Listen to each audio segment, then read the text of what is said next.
In part 3 of section 22, we're going to be looking at something called factorial notation. Now, factorial notation is going to actually introduce a brand new operator. And the majority of the operators that we use in this class are called binary operators. For example, if I say 2 plus, that doesn't make a whole lot of sense.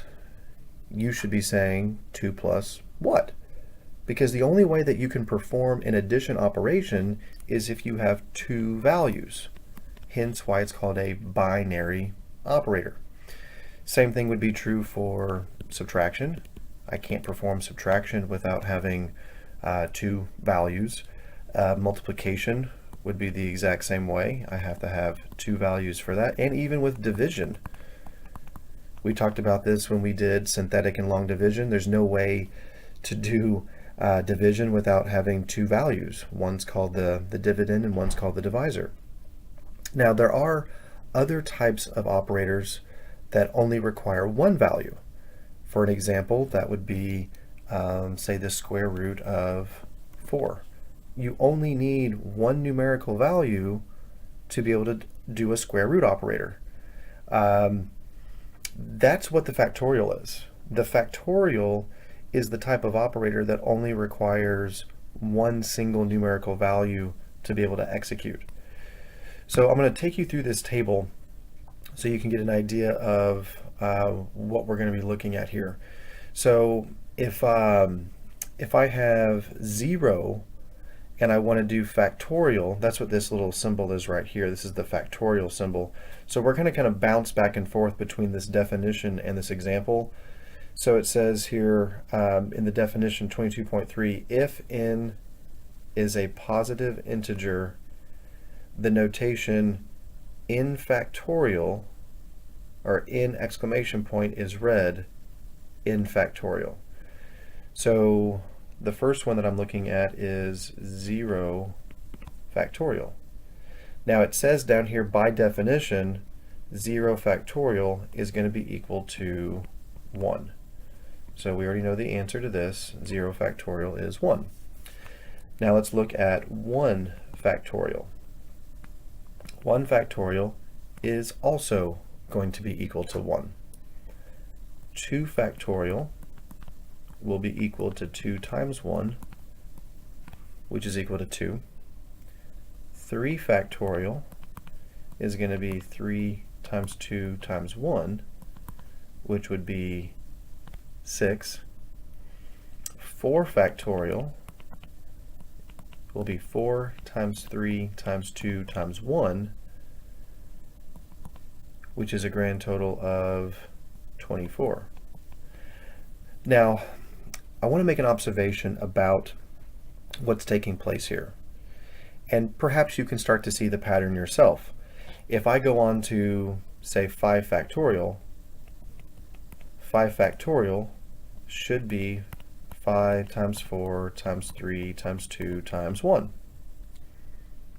But I want you to also notice this. If I go back and look at 4 factorial, 4 times 3 times 2 times 1, part of that expression is 3 times 2 times 1. 3 times 2 times 1 is 3 factorial. And since we already know that the answer to 3 factorial is 6, all I have to do is take 4 and multiply it by 6, and that's how I get the answer to be 24. So I don't necessarily have to do a full expansion of the factorial operator if I understand what the previous answer is. Sort of sounds like recursion a little bit. Now this only works when you're building the formula or building a table like this here, trying to find the pattern. But since we are doing it this way, it's worth mentioning. So rather than doing 5 factorial as 5 times 4 times 3 times 2 times 1, I'm going to backtrack on this a little bit. And I'm going to think of it as 5 times 4 factorial. So if I take the previous answer for 4 factorial, which is 24, multiply that by 5, that gets me the answer of 120. Same thing would be true for 6 factorial. 6 factorial is really just 6 multiplied with 5 factorial. And that's going to be 720. And then 7 factorial is going to be 7 times 6 factorial, which will be 5,040. This can continue on as long as you have positive integers that you're trying to plug in. So it's interesting, the definition mentions that, and I glanced over it quickly. It does say that if n is a positive integer. So the only way that we can apply this type of operation is if we're plugging in a positive integer with one exception, 0. 0 factorial is going to always be equal to 1. Now it does mention here in the definition, it says the factorial is the product of all positive integers from n down through 1. So for example, if I say 8 factorial, according to this definition, I should start with 8 for n, and then I would say times 8 minus 1 times 8 minus 2 dot dot dot times 3 times 2 times 1.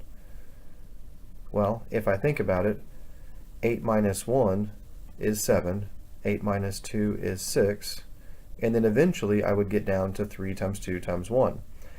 So this is the way that we generally define the operator without actually knowing a specific value that we're trying to plug in and apply to the operation. So this is how we define the factorial.